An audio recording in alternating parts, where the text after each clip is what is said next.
Nadir Bloch एक नई video के साथ हाजिर खिदमत हूँ। प्रेस क्लब में मौजूद हैं और आज यहाँ पर एक यूनिक मसला जो है वो सामने आया और वो ये है कि मजहब को जो है उसको एज ए टूल इस्तेमाल करके बहुत सारे लोगों की जो जानें हैं वो ख़तरे में डाल दी गई और तकरीबन 450 से ज़ायद अफराद जो हैं वो एक रिपोर्ट के मुताबिक जो है वो इस वक्त अडियाला और मुख्तलिफ जेलों में मौजूद हैं, जिनके ऊपर जो है तौहीन मजहब का इल्ज़ाम लगाया गया, उनको डाला गया और हनी ट्रैप जिसमें कुछ फीमेल्स को भी इस्तेमाल किया गया और कुछ रिपोर्ट भी पेश की गई है।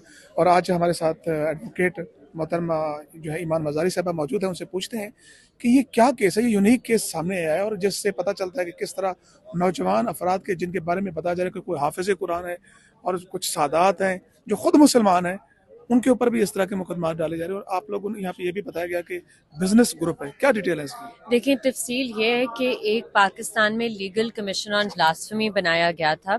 उसमें बहुत से लोग शामिल है, कुछ वकील है, राजा इमरान खलील, राव अब्दुल रहीम, उसमें मुद्दई होते हैं बहुत से, गजनफर अली, शराज अहमद फारूकी। हमें इनके नाम लेने होंगे और उनके नाम लेकर बात करनी होगी, क्योंकि ये ग्रुप कुछ एब्स्ट्रैक्ट नहीं है, इसमें ये इंडिविजुअल्स इन्वॉल्व है और इन इंडिविजुअल्स का ये प्लान होता है, जिस तरह आज आपको सबूतों के साथ दिखाया गया कि औरतों को इस्तेमाल करते हैं, जॉब की लालच देते हैं और हनी ट्रैप करने के और तरीके इस्तेमाल करते हैं और फिर उन बच्चों को पिंडी, इस्लामाबाद, डिफरेंट जगहों पे बुलाया जाता है, उधर उनके फ़ोन्स लिए जाते हैं, उन पर बेहमाना तशद्दुद किया जाता है, उनके फ़ोन्स पर मटीरियल प्लांट किया जाता है। एफआई की जो अफसरान है वो इस प्रैक्टिस में मुलव्विज़ होते हैं और उन फैमिली से फिर 10 लाख, 14 लाख, 20 लाख रुपए मांगे जाते हैं। और जब आप देखते हैं ये सारी मिडिल क्लास फैमिलीज हैं, इनके पास इस तरह के पैसे नहीं है। जिन लोगों के पास पैसे थे उन्होंने पैसे देकर अपनी रिहाई इंश्योर करवाई है। अच्छा, ये भी हुआ है? बिल्कुल बिल्कुल, जिन लोगों ने एक्सटॉर्शन मनी दिया था उन पर एफआईआर्स नहीं दर्ज हुए थे और उन्हें छोड़ा गया था। तो ये एक पूरा ग्रुप है, क्योंकि आप सोचें लॉजिकली इस बात को, क्या 800 लोग पाकिस्तान में डिफरेंट इलाकों में जो एक दूसरे को जानते भी नहीं है, क्यों वो सारे इन ग्रुप्स में शामिल होंगे जहां ये सारे मुद्दई शामिल होते हैं?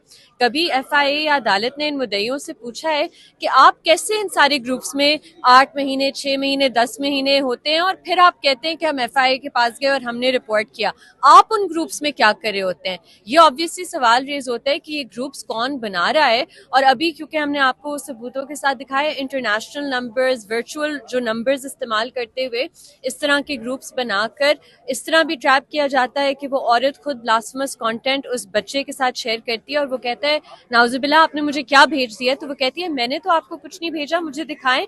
वो स्क्रीनशॉट लेकर वापस भेजता है और उसके बाद एफआईए या प्राइवेट सिटीजन, राव वगैरह उसके घर पे होते हैं उसे उठाने के लिए। तो ये एक बहुत सीरियस इशू है। 800 से ज्यादा बच्चे हैं पूरे मुल्क में जो कैद हैं इसी झूठे 800? इल्जाम में। एनसीएचआर की रिपोर्ट के मुताबिक इस साल आई बिलीव जुलाई या मई 2024 में 700 से ज्यादा बच्चे थे और अभी रिसेंटली और भी एफआईआर्स दर्ज हुए और हैं। मोस्टली मुसलमान है?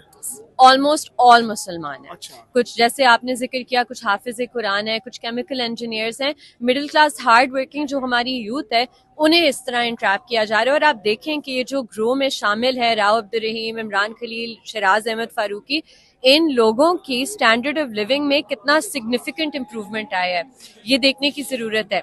इनके कोई करियर्स नहीं थे, इनका लॉ में कहीं और जो वकील है इनका कोई नाम नहीं था, कोई नहीं जानता था कि कौन है, क्या केस करते हैं। इन्होंने ब्लास्फेमी के इशू को पिक करके झूठे इल्जामात लगाकर अपने नए नए दफातर खोले हैं, 3-3 स्टोरी के, ऐसे ऐसे गाड़ियों में फिरते हैं, ऐसे इन्होंने पैसे कमाए हैं कि स्पेशल ब्रांच की रिपोर्ट भी कहती है कि इनके सोर्सेज ऑफ फंडिंग मशकूक है। हमें कोई आइडिया नहीं है, शायद इन्हें बैरूनी फंडिंग आ रही है या कहीं और से फंडिंग आ रही है। ईमान, ये जो मोस्टली हमने नंबर देखे आज सेम है, एक ही सीरीज है और आखिर अपने 135 पता नहीं कुछ ऐसे नंबर शेयर हो रहे थे, तो यानी कि एक ही तरह के नंबर के राब्ते, तो ये चीजें मशकूक नहीं करती? और इससे भी बढ़कर कि जो वो मटेरियल कह रहे हैं कि इन अनकनेक्टेड लोगों ने शेयर किया है, वो एक ही मटेरियल है, सारी तस्वीरें एक हैं, जो वीडियोस हैं वो एग्जैक्टली एक है। तो आप लॉजिकली इस बात को सोचें, क्यों अगर किसी ने नाउजुबिल्लाह ये काम करना भी होता, ब्लास्फेमी कमिट भी करनी होती, ये क्या कोइंसिडेंस है या क्या चांसेस हैं, इत्तेफाक है कि सारे एक ही कंटेंट पर ये कर रहे हैं? ये क्वेश्चन मार्क नहीं रेज होता किसी भी लॉजिकल रीजनेबल बंदे के दिमाग में? चलें, ये जो एक बात जहन में आ रही थी कि आप लोग कह रहे कि जजेस फैसला नहीं कर रहे, इवन के ये भी यहाँ तक सुना गया कि वकील को थ्रेट किया जाता है, जो वकील केसेस लेने के लिए तैयार नहीं है।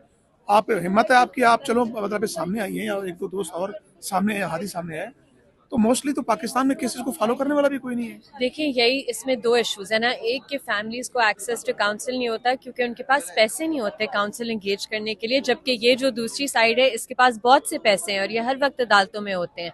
दूसरी बात कि ये जो तमाम सारे केसेस हैं इनमें जब भी कोई बेल एप्लीकेशन लगी होती है, कोई समाअत लगी होती है, लीगल कमीशन ऑन ब्लास्फेमी ने प्रेस रिलीज वो प्रेस रिलीजेस जारी करती है कि ये वकील हैं, ये इनके नाम है, ये गुस्ताख के वकील है। एलिज्ड का भी लफ्ज इस्तेमाल नहीं करते और अदालतों में जाकर जजेस को डराते धमकाते हैं।